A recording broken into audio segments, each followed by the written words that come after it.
Today is April 19th, 2024, and this is just another little update. So I'm going to be making some pretty major changes to the truck, make it a street truck, and I've been working on it pretty hard this week, getting a lot of things done. I got the headlights wired up properly and the taillights wired up. I got functioning brake lights. I wired up the horns. So this is what I did for my brake lights. I used a hydraulic pressure switch. Basically comes into my line lock, then it goes down through the proportioning block, through the pressure switch, and then down to my front brakes. I'm going to be getting rid of these headers. I'm going to be doing a full exhaust, so that's why I rerouted the brake lines. They've still got plenty of play, so I'm not too worried about them moving and pulling loose or anything like that. Cleaned up the wiring quite a bit. Ran the headlight harness, or not the headlight harness, the horns and the brake light signal wire goes through this top one, and then here's my headlight harness that I made. It goes down. I also got a new fan shroud to help with the overheating issue, and that seems to have done the trick.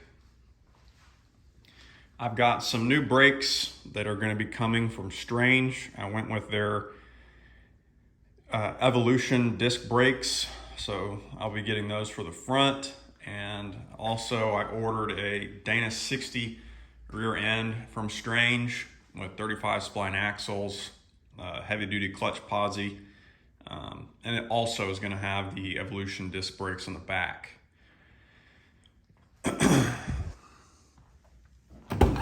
Coming into the truck, I've got a speedometer hooked up to it now, and I also installed a new fuel gauge.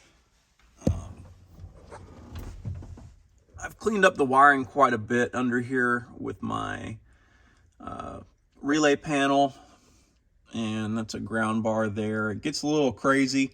I'm not done under here yet. There's still a few things I have to get wired up, like the lights for my new gauges and all that. So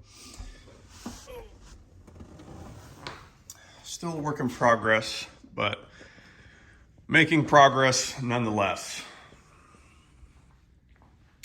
An issue that I'm having, my signal wire to my fuel sending unit has been cut, so I think what I'm gonna do, I'm probably gonna just drop the tank and get rid of the original tank and get rid of all the original fuel line, do away with all that, and I'm gonna do a fuel cell in the bed.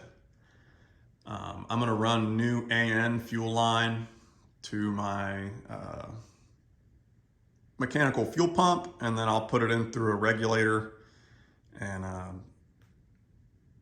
should be good to go there. I want to do a fuel cell, that way I'll have access to it at all times with a new fuel sending unit. I'm going to mount it here in the back of the bed, and I'm also going to be moving my battery further back, at which point I will be putting in a battery disconnect switch in a discrete location. That way I can kill the truck and not worry about somebody being able to fire it up. You know, it locks and everything, but being that it is a push to start, I just want to have some type of a means to disconnect. So I'm going to turn the lights on, and I'll show you the brake lights working, and yeah.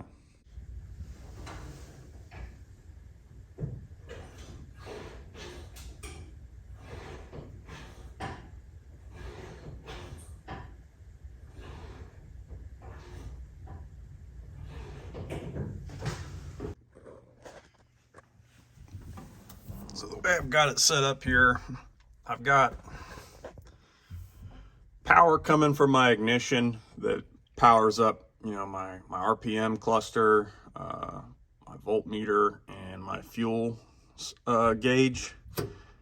So when I turn it on, you know, that's going.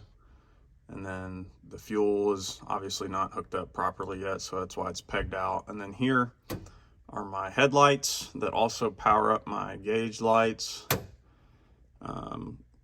I'm changing out these bulbs for some LED white bulbs. I don't really care for the color on here.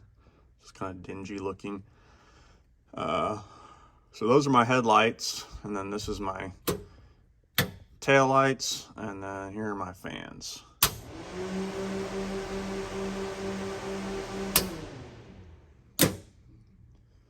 Oh, come around the front and show you the headlights working.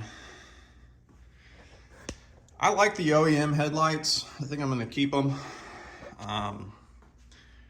The high beams on one of them isn't working. It's burnt out, so I'm probably going to have to look for a replacement, because it's the type of headlight housing that's got the bulb encased, like that. You can't just switch the bulbs out. You got to do the whole housing. But I got the windows retinted. One of my buddies does window tint. He does a phenomenal job. He gave me a good deal. Went with 5%. And then here pretty soon I'm gonna have Safelite come out, and they're gonna replace this windshield. I'm gonna get a new windshield. They'll come out and do it, providing a new windshield and removing the old one and taking it away for like 175 bucks. Pretty good deal. So I'm excited, man. Once I get the rear end in, I'm gonna be ordering a new drive shaft, custom one-piece drive shaft. I'm gonna have to take out the old one. It's just not gonna work with the new Dana 60 rear end. It's got a longer housing, and the original two-piece drive shaft just ain't gonna work. So that's where I'm at. So hope you enjoyed the video. I will be posting another video when I get the rear end and installing that. So stay tuned. Thanks for watching.